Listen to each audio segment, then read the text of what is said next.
Baik, Assalamualaikum warahmatullahi wabarakatuh. Sebelumnya, perkenalkan nama saya Bayi Transandi Putra, NPM saya 2262201063. Baik, di sini saya akan mempresentasikan dari kelompok 6 bab 5, yaitu tentang eliminasi transaksi antara entitas induk dan entitas anak.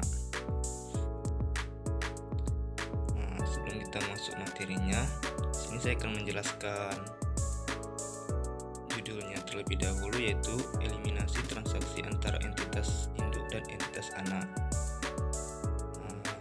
Di sini eliminasi transaksi antara entitas induk dan entitas anak adalah proses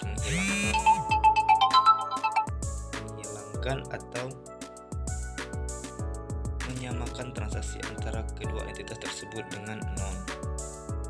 Sesuai dengan PSAK 65, semua aset, liabilitas, dan pendapatan yang berkaitan dengan transaksi antar entitas harus dieliminasi agar laporan keuangan mencerminkan satu entitas ekonomi yang utuh. Sebelumnya saya di sini akan menjelaskan apa itu sih entitas induk dan entitas anak. Entitas induk itu adalah entitas yang mengendalikan satu atau lebih entitas lain atau perusahaan lain. Sedangkan entitas anak itu adalah entitas yang dikendalikan oleh entitas induk. Tujuan dari eliminasi transaksi antara entitas induk dan entitas anak yaitu untuk mencegah kesalahan penyajian laporan keuangan, mencerminkan kondisi perusahaan yang sebenarnya. Kita masuk yang pertama, itu ada transaksi antara entitas induk dan anak. Ini ada yang pertama, itu transaksi antara entitas induk dan entitas anak sering terlibat dalam transaksi seperti transaksi jual beli persediaan, jual beli aset tetap, atau pemberian pinjaman. Seringkali entitas anak menghasilkan produk yang akan diproses lebih lanjut oleh entitas induknya atau sesama entitas anak dalam satu kelompok usaha. Yang kemudian itu dalam PSAK 65, laporan keuangan konsolidasian. Transaksi yang melibatkan entitas induk dan entitas anak sering disebut dengan transaksi antar entitas dalam kelompok usaha. Yang ketiga itu transaksi hulu atau yang sering disebut dengan transaksi upstream, adalah transaksi dari entitas induk ke entitas anak. Yang keempat itu transaksi hilir atau yang sering disebut dengan transaksi downstream, adalah transaksi dari anak ke entitas induk. Yang terakhir itu yang kelima, transaksi antar entitas anak sering disebut dengan lateral. Lanjut, kemudian itu ada pentingnya eliminasi transaksi antara entitas induk dan entitas anak.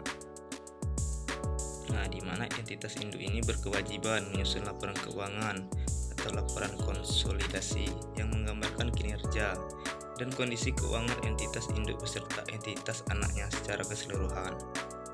Di sini menurut PSAK 65 mendefinisikan laporan keuangan konsolidasian sebagai laporan keuangan kelompok usaha yang di dalamnya aset, liabilitas, ekuitas, penghasilan, beban, dan arus kas entitas induk dan entitas anak disajikan sebagai suatu entitas ekonomi tunggal.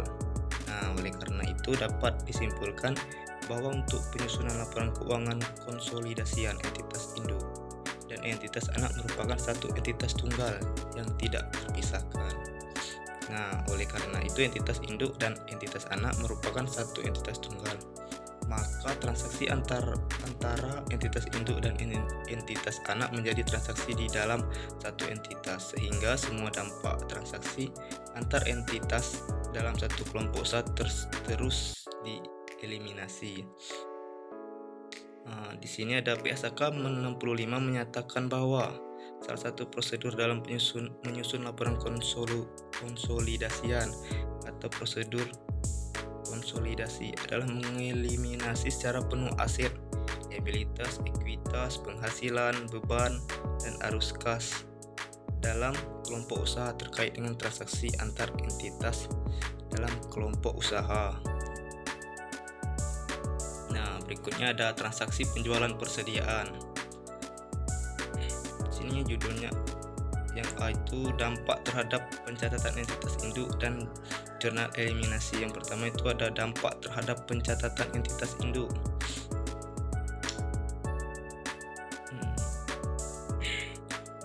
Transaksi jual beli persediaan antara entitas induk dan entitas anak akan menghasilkan keuntungan dan kerugian.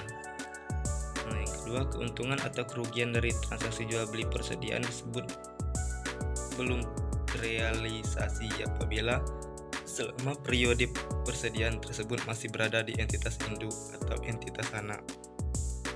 Yang ketiga, namun ketika persediaan tersebut telah terjual, keuntungan atau kerugian atas penjualan tersebut sudah terrealisasi.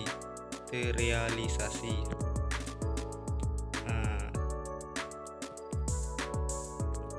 yang kedua ini ada dampak terhadap jurnal eliminasi. Yang pertama, jurnal eliminasi yang dibuat terkait dengan transaksi jual beli persediaan antara entitas induk dan entitas anak, tergantung pada posisi persediaan pada akhir periode. Yang kedua itu, ketika seluruh persediaan yang diperoleh dari entitas induk sudah terjual ke perusahaan non-afiliasi pada periode yang sama dengan periode perolehannya, maka jurnal eliminasi ini dibuat untuk menghapus angka penjualan dan beban pokok penjualan sebesar angka penjualan persediaan entitas induk ke entitas anak. Nah, jika pada akhir periode seluruh persediaan yang diperoleh dari entitas induk belum terjual, maka penjualan dan beban pokok penjualan yang diakui entitas induk harus dieliminasi. Nah, namun ketika persediaan sudah terjual sebagian pada periode tersebut, maka sebagian keuntungan atau kerugian penjualan persediaan yang belum terrealisasi harus dieliminasi terlebih dahulu.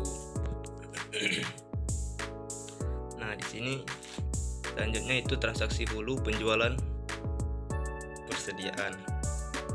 Transaksi hulu penjualan persediaan adalah aktivitas keuangan yang melibatkan penjualan inventaris dari anak perusahaan ke perusahaan induk.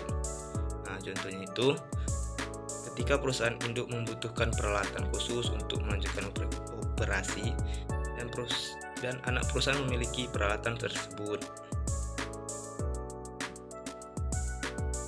Nah, berikutnya itu transaksi hilir penjualan persediaan. Transaksi hilir penjualan persediaan yaitu penjualan yang dilakukan oleh perusahaan induk kepada perusahaan anak. Transaksi ini merupakan salah satu bentuk transaksi antar perusahaan yang sering terjadi. Transaksi hilir penjualan persediaan sering terjadi karena perusahaan induk melakukan penjualan kepada perusahaan anak. Nah, berikutnya itu transaksi penjualan jasa. Nah, yang pertama itu entitas induk dan entitas anak sering terlibat dalam transaksi penjualan jasa. Entitas induk memberikan jasa kepada entitas anak atau sebaliknya. Seperti halnya dengan transaksi penjualan persediaan, dampak transaksi penjualan jasa antara entitas induk dan entitas anak juga harus dieliminasi. Nah, yang kedua itu eliminasi untuk transaksi penjualan jasa tidak sekompleks eliminasi untuk transaksi penjualan persediaan. Dalam transaksi penjualan jasa, pendapatan jasa yang diakui oleh entitas induk atau entitas anak akan menjadi beban anak atau entitas induk pada nilai yang sama, sehingga tidak terdapat keuntungan yang belum terrealisasi atau transaksi tersebut. Oleh karenanya eliminasi yang dibuat hanya menghapus akun pendapatan jasa dan beban. Nah, yang ketiga itu utang piutang yang ditimbulkan dari transaksi penjualan jasa antara entitas induk dan entitas anak harus dieliminasi. Mungkin hanya itu saja yang bisa saya sampaikan. Lebih dan kurang saya mohon maaf. Saya akhiri, wabillahi taufiq wal hidayah. Wassalamualaikum warahmatullahi wabarakatuh.